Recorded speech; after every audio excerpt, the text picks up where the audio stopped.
Kami dari kelompok 1 akan membahas mengenai kehidupan menurut teori George Kafir, teori Buffon, dan konsep spontaneous generation. Kami terdiri dari 3 orang, Marsha Pasasa, Jesslyn Aming, dan Januar Purnama.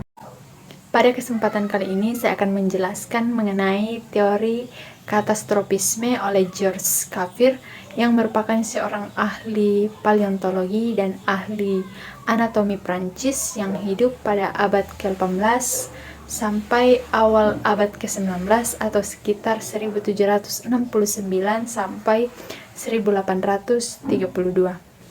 Kafir menyatakan bahwa tipe-tipe spesies baru terbentuk setelah adanya bencana. Jadi setiap spesies tercipta secara terpisah. Jadi Kafir percaya bahwa bencana dan malapetaka yang terjadi di muka bumi akan mengikis kehidupan yang ada. Dalam setiap peristiwa bencana selalu ada satu wilayah yang terhindar dari bencana. Kehidupan yang tersisa akan menyebar ke wilayah-wilayah lainnya, sehingga Kafir meyakini bahwa ada kehidupan yang telah mengalami kepunahan.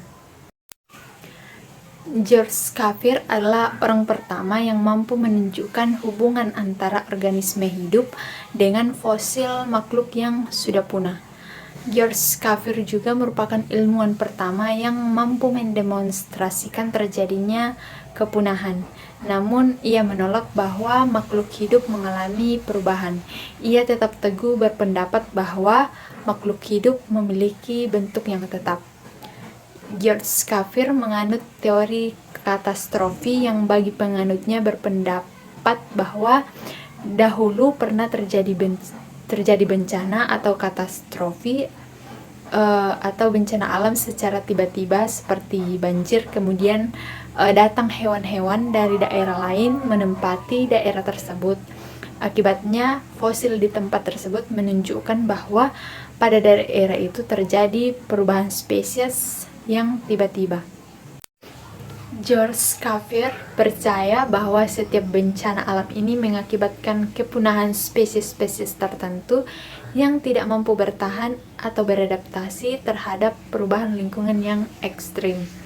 Salah satu aspek penting dari teori Kafir ini adalah pandangan bahwa setelah kepunahan massal tersebut, spesies-spesies baru muncul atau kehidupan baru muncul untuk menggantikan yang telah punah.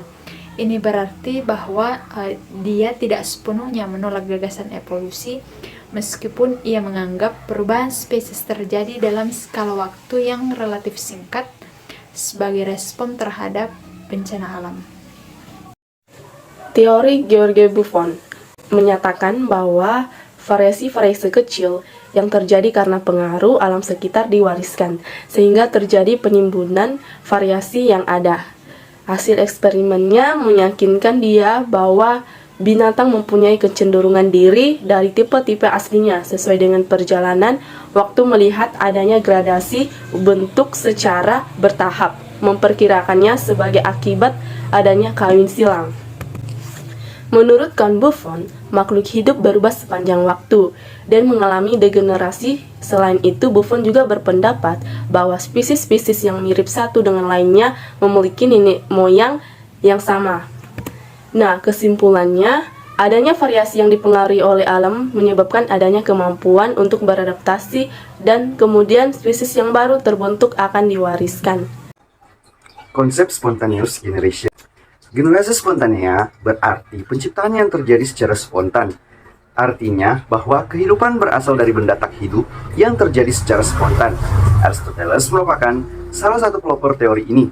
Teori ini diajukan oleh Aristoteles pada tahun 384 sampai 322 sebelum Masehi. Aristoteles menyatakan bahwa kehidupan berasal dari benda tak hidup yang terjadi secara spontan. Teori ini dikemukakan oleh Aristoteles berdasarkan pengamatan adanya larva lalat yang muncul secara tiba-tiba pada daging yang busuk. Aristoteles berkesimpulan bahwa larva tersebut berasal dari daging yang busuk. Jadi, menurut paham generasi spontanea, semua kehidupan berasal dari benda tak hidup secara spontan, seperti ikan dan katak berasal dari lumpur, cacing berasal dari tanah, belatung terbentuk dari daging yang membusuk, serta tikus berasal dari sekam dan kain kotor.